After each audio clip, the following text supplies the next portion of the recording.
Assalamu alaikum, grade 9 student, mathematics 4024. Welcome to Maths Guru. I hope you all are fine. I am fine too, alhamdulillah. I hope आप सबके रमज़ान भी अच्छी तरीके से गुजर रहे होंगे। गर्मी काफ़ी है। अल्लाह से दुआ है कि अल्लाह पाक हम सब के लिए आसानी पैदा फरमाए और हम सब के सारे रोज़े अच्छी तरीके से गुजर जाएं, आमीन। मुझको भी अपनी दुआओं में याद रखा करो।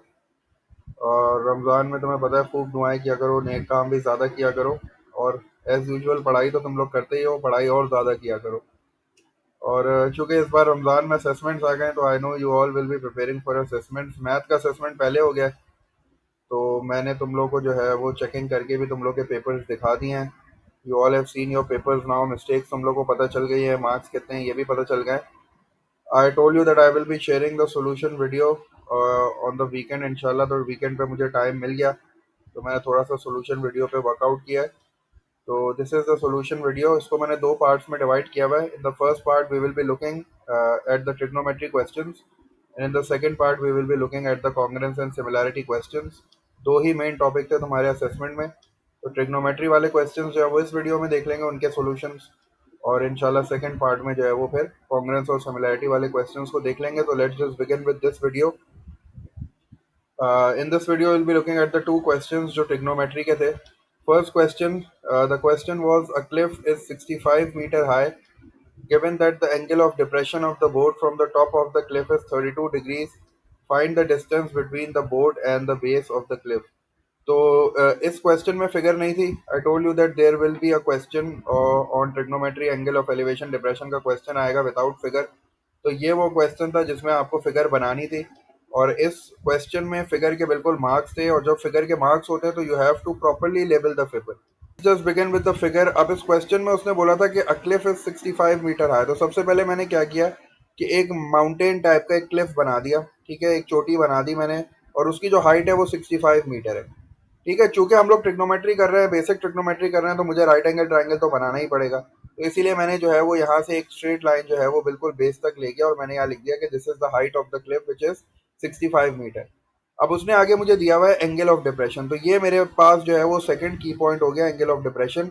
तो एंगल ऑफ डिप्रेशन मुझे पता है कि फ्रॉम अ टॉप प्लेस, और अब मैं ऊपर की तरफ खड़ा होता हूँ कहीं, और मैं वहां नीचे की तरफ देख रहा होता हूँ, तब डिप्रेशन बनता है, ठीक है। एलिवेशन जो है वो नीचे से ऊपर देखने की तरफ बनता है, डिप्रेशन जो है वो ऊपर से खड़े होकर नीचे की तरफ देखता हूँ तो डिप्रेशन बनता है। तो मैंने जो है वो यहाँ से एक हॉरिजॉन्टल लाइन बनाई, जो कि बहुत इंपॉर्टेंट है, क्योंकि मुझे पता है कि angle of depression is always between a horizontal line and a line of site, ठीक है। तो ये बड़ा इंपॉर्टेंट कॉन्सेप्ट था एंगल ऑफ डिप्रेशन का, कि एंगल ऑफ डिप्रेशन बनता कहाँ पे, ठीक है। काफी सारे स्टूडेंट्स ने जो है वो वर्टिकल लाइन के साथ एंगल ऑफ डिप्रेशन बना दिया, जो कि गलत है। तो हमेशा जो है वो angle of depression is from the horizontal line and the line of sight. तो मैंने पहले यहाँ से एक स्ट्रेट लाइन बना दी, this is the horizontal line. और फिर यहाँ से मैं बोर्ड की तरफ देख रहा हूँ, तो ये जो लाइन है this is the line of site, ये मेरी लाइन ऑफ साइट है और ये बोर्ड तक आ रही है। तो हॉरिजॉन्टल लाइन और लाइन ऑफ साइट के दरमियान जो एंगल बन रहा है this is the angle of depression, जो कि इक्वल्स टू 32 डिग्रीज है। और मैं अपनी आसानी के लिए क्या करता हूँ, चूंकि this line and this line is parallel, तो एक z बन रहा है, z का मतलब ऑल्टरनेट एंगल्स बन रहा है। तो दिस इज 32, तो this will also be equals to 32 degrees. क्योंकि मुझे एंगल बेस पे चाहिए होता है, उससे मुझे कैलकुलेशन करने में आसानी होती है। तो मैंने इसको 32 ले लिया, ठीक है।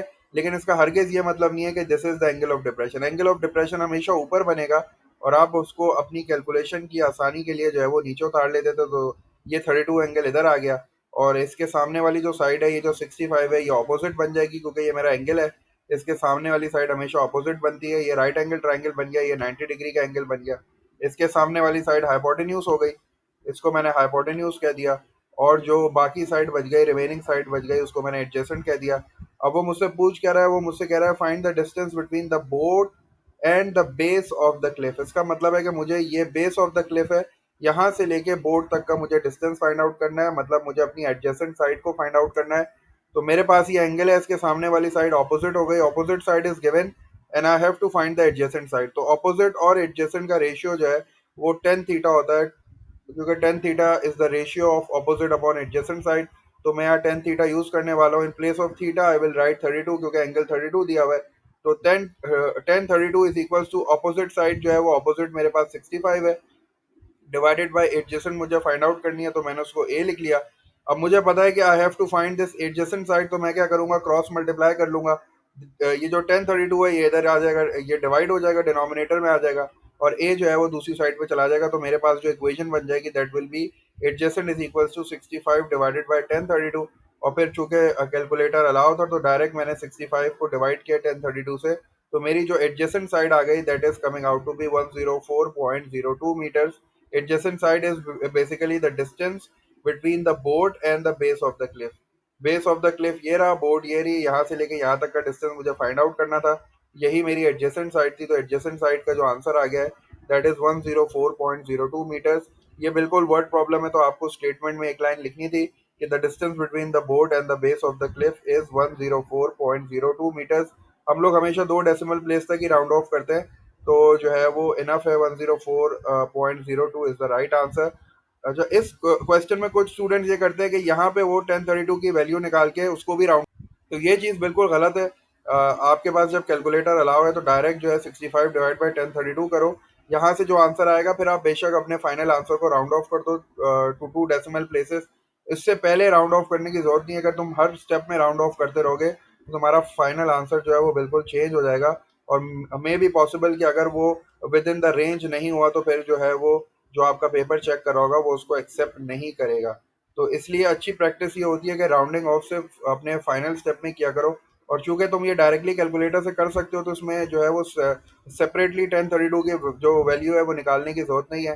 65 डिवाइड बाई 1032 डायरेक्ट ये कैलकुलेटर से हो जाता है। तो जो भी फाइनल आंसर आएगा उसको राउंड ऑफ कर देना। तो मैंने राउंड ऑफ किया तो मेरा आंसर आ गया 104.02 मीटर्स में आ गया। ये this is the first part. इसमें फिगर के भी मार्क्स थे, कैलकुलेशन के भी मार्क्स थे। काफी सारे बच्चों ने जो है वो डिप्रेशन ही गलत बनाया जिसकी वजह से उनका आंसर गलत आ गया, तो ये इसका बिल्कुल करेक्ट आंसर है। सेकंड पार्ट उसने बड़ा एक आसान सा तुम लोग को बेसिक ट्रिग्नोमेट्री का क्वेश्चन दिया हुआ था। In the given figure find the length of AC. AC की लेंथ हमें फाइंड आउट करनी थी। तो चूंकि इसमें एंगल दिया हुआ है 36, तो एंगल के सामने वाली साइड ऑपोजिट हो गई जो कि बीसी है, और 90 डिग्री के सामने वाली साइड हाइपोटेन्यूज हो गई जिसको मैंने एच लिख दिया। और ये जो साइड ए बी है 8.7 जो गिवन है ये मेरी एडजेसेंट हो गई। अब मुझे फाइंड आउट क्या करना है, मुझे हाइपोटेन्यूज फाइंड आउट करना है, और मुझे गिवन क्या साइड है, मुझे एडजेसेंट गिवन है। तो हाइपोटेन्यूज और एडजेसेंट का जो रेशियो होता है वो कॉस होता है, तो इसीलिए मैंने यहाँ कॉस यूज किया, कॉस 36 यूज किया। Cos 36 is equal two adjacent divided by hypotenuse होता है। एडजेसेंट साइड जो है वो 8.7 है, divided by hypotenuse is AC जो मुझे फाइंड आउट करनी है। अगेन यहाँ भी बिल्कुल वही वाली इक्वेशन बनी है, क्रॉस मल्टीप्लाई करूंगा। क्रॉस मल्टीप्लाई का मतलब है कि यहाँ कुछ भी नहीं है, मैंने यहाँ 1 लिख दिया, और 1 को जब 8.7 से मल्टीप्लाई करूंगा तो 8.7 हो जाएगा। AC को मैं यहाँ ले जाऊंगा, AC मल्टीप्लाई हो जाएगा cos 36 से, और since I have to find the value of AC तो ये cos 36 वापस यहाँ नीचे आ जाएगा। वहाँ मल्टीप्लाई हो रहा था, यहाँ के डिवाइड हो जाएगा। तो मेरे पास जो इक्वेशन बनेगी AC is equal to 8.7 divide by cos 36। Again इसको cos 36 को अकेले निकालने की जरूरत नहीं है, use your calculators. 8.7 divide by cos 36 जो फाइनल आंसर आएगा बेशक उसको टू प्लेस तक राउंड ऑफ कर लेना। Your final answer is 10.75 centimetre. तो ये 2 मार्क का क्वेश्चन था तुम्हारा, बड़ा आसान था। इसमें लेबलिंग बड़ी इंपॉर्टेंट थी। लेबलिंग करोगे तो पता चलेगा कौन सा रेशियो यूज करना है। कुछ स्टूडेंट्स ने बगैर लेबलिंग की कोशिश की तो उन्होंने जो है वो ट्रिग्नोमेट्रिक रेशियो ही गलत पिक कर लिया जिसकी वजह से उनका आंसर गलत आ गया। तो ये 2 मार्क्स बड़े इजी मार्क्स थे आपके लिए, जो आपका सिर्फ कॉन्सेप्ट चेक करना था कि भाई किस तरह आप ट्रिग्नोमेट्रिक रेशियोज को अप्लाई करते हो। सेकंड क्वेश्चन में अगेन एलिवेशन डिप्रेशन वाले जो है वो कॉन्सेप्ट को असेस किया गया था, लेकिन इसमें अच्छी बात ये थी कि फिगर वाज देयर। फिगर आपको बनी हुई मिल गई थी, एलिवेशन के दो एंगल्स दिए हुए थे 24 और 36। और आपका क्वेश्चन कुछ इस तरह था कि the angle of elevation of a top of a lighthouse from two ships A and B. ये शिप ए है और ये शिप बी है। शिप ए से जो एंगल ऑफ एलिवेशन है that is 36 degrees. Ship B से जो एंगल ऑफ एलिवेशन है that is 24 degrees. The height of the lighthouse is 52 metres. आपको height of the lighthouse भी दिया हुआ था 52 मीटर्स। और आपसे पूछ रहा था calculate the distance, first part में कह रहा है calculate the distance between the foot of the ground and the ship A. ये आपसे पूछना चाह रहा है कि फुट ऑफ द ग्राउंड का मतलब ये पॉइंट हो गया जी, यहाँ से लेके यहाँ तक का डिस्टेंस पूछ रहा है शिप ए तक। इसका मतलब है मुझे जी और ए फाइंड आउट करना है। मेरे पास जो है वो राइट एंगल ट्राइंगल बना हुआ है, मुझे सिर्फ इसको लेबल करना है। एंगल के सामने वाली साइड ऑपोजिट होती है, तो एंगल के सामने वाली साइड ऑपोजिट हो गई, इसको ओ लिख दिया। 90 के सामने वाली साइड हाइपोटेन्यूज होती है, तो इसको मैंने कैपिटल एच लिख दिया। और जो बाकी साइड बचती है जो बचती है this is the adjacent side. This is the adjacent side, इसको ए लिख दिया। और मुझे जी ए फाइंड आउट करना है, मतलब मुझे एडजेसेंट साइड फाइंड आउट करनी है।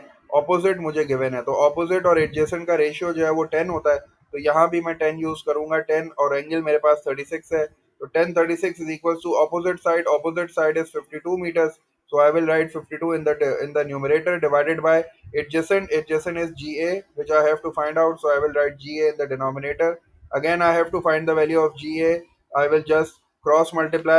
This is 1. 1 multiplied by 52 will give me 52, and this GA will shift on this side, and this 1036 will come in the denominator. So this will look like this: GA is equals to 52 divided by 1036. Again, you don't need to find the value of 1036, just put this thing directly into the calculator. 52 divided by 1036 will give you an answer of 71.57 meters, which is the distance between the foot of the ground and the ship A. Means the second part, we have to calculate the distance between ship A and ship B. We have to find this distance, जिसको मैंने x का नाम दिया हुआ है. हमें ship A से लेके शिप बी तक का डिस्टेंस फाइंड आउट करना है. ये वाला डिस्टेंस हमें फाइंड आउट करना है. अब ये जो ट्राइंगल बना हुआ है A C B, this is not a right angle triangle. ये जो ए सी बी है, ये राइट एंगल ट्राइंगल नहीं है. इसका मतलब है मैं इस पर ट्रिग्नोमेट्रिक रेशियो नहीं यूज कर सकता. मैं जो है वो दूसरा राइट एंगल ट्राइंगल तलाश करूंगा जिस पर मैं ट्रिग्नोमेट्रिक रेशियो यूज कर सकता हूँ. तो एक मुझे ये छोटा ट्राइंगल नजर आ रहा है जिससे मैंने ए फाइंड आउट की हुई है. इसकी एडजेसेंट साइड जी से लेके ए तक का डिस्टेंस तो 71.57 है.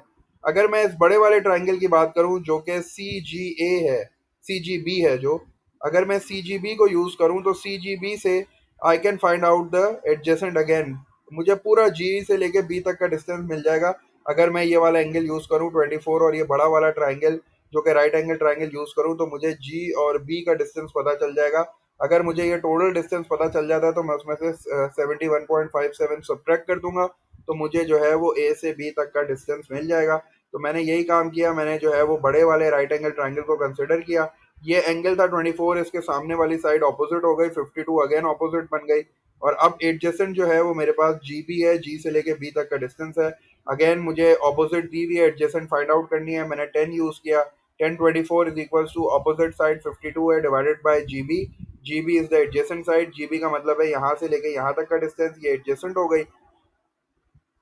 और जीबी को मैंने शिफ्ट किया, 1024 डिनोमिनेटर में आ गया, तो जीबी की वैल्यू बाय यूजिंग कैलकुलेटर मेरे पास आ गई 116.79 meters. This is the total distance from G to B. ये पूरा डिस्टेंस है जी से लेके बी तक का. लेकिन मुझे ये फाइंड आउट नहीं करना था, मुझे तो ए से लेके बी तक का डिस्टेंस फाइंड आउट करना था. और लकीली फर्स्ट पार्ट में मैंने जी से लेके ए तक का डिस्टेंस फाइंड आउट किया हुआ है, दैट इज 71.57. तो अब मुझे टोटल डिस्टेंस पता है 116.79 है. उसमें से मैं ये 71.57 को सब्ट्रैक्ट कर देता हूँ, तो मुझे जो है वो 45.22 मीटर्स का आंसर मिल जाएगा, जो कि distance between ship A and ship B है. जो कि एक्स की वैल्यू है, एक्स की वैल्यू जो है वो 45.22 आ रही है. Again this is a word problem, तो अच्छी बात है कि आप जो है वो स्टेटमेंट की आदत डालो, स्टेटमेंट को लिखा करो. तो लास्ट लाइन में बस आपने ये लिख लेना है कि the distance between ship A and ship B is coming out as 45.22 meters. ये मैंने सब्ट्रैक्ट करके निकाला है. कुछ बच्चों ने डायरेक्ट 116.79 लिख दिया था, तो वो गलत हो गया, क्योंकि 116.79 तो जी से लेके बी तक का डिस्टेंस है ना. We have to find the distance from A to B. हमें ये वाला डिस्टेंस चाहिए बस. तो ये सब्ट्रैक्ट करना पड़ेगा लाजमी. सब्ट्रैक्ट नहीं करोगे तो आपके पास करेक्ट आंसर नहीं आएगा. तो that was all about the first part. First part में हमने ट्रिग्नोमेट्री के क्वेश्चंस देख लिए, उसकी थोड़ी सी एक्सप्लेनेशन देख ली, और कुछ कॉमन मिस्टेक्स देख ली जो बच्चों ने की हैं पेपर में. तो आई होप ये वीडियो तुम लोग के लिए हेल्पफुल होगी. इंशाल्लाह I will share the second part soon, and take care of yourself. All the best. दुआओं में याद रखना.